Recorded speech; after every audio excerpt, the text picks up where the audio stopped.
Ci troviamo presso l'Istituto Comprensivo ad Agrigento Centro, qui al Viale della Vittoria, istituto storico della nostra città. Siamo con la nuova DS, la signora Anna Cangarrossa, che ci vuole un po' illustrare le tante attività che l'istituto sta organizzando. Tra questi vorrei ricordare l'ultimo qualche giorno fa, viaggiando nella storia di Akragas, ma ne parliamo con lei.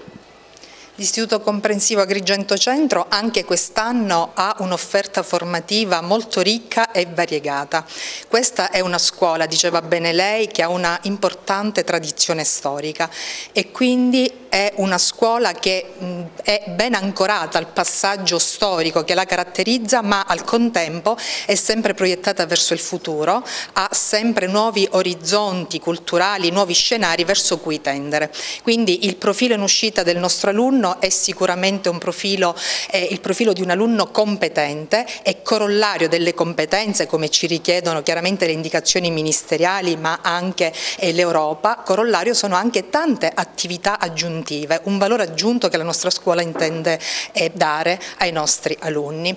Per esempio stiamo preparando 3 giorni di Open Day. Cominceremo sabato 15 dicembre al Plesso Lauricella, seguirà il 17 dicembre al Plesso Pirandello e infine il 18 dicembre al Plesso Garibaldi. Sono 3 scuole importanti, sono 3 scuole che hanno chiaramente una mission comune, ma che si caratterizzano per delle peculiarità che portano con loro.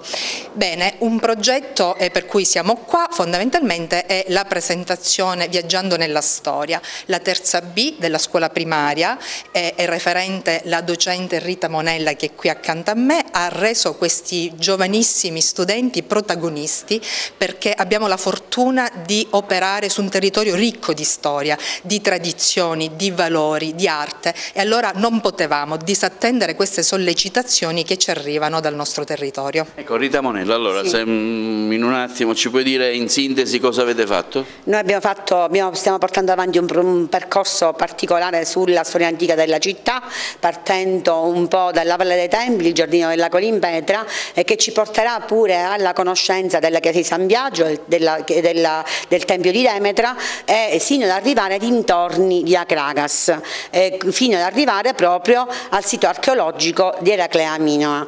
Questo per fare in modo che i bambini possano gustare fino in fondo la ricchezza dei valori culturali, artistici e le tradizioni del loro territorio, perché diciamo che anche se si ama il proprio territorio si può fare buona scuola. Ecco, sentiamo i ragazzi, gli alunni, se volete dire qualcosa. Maria Chiara.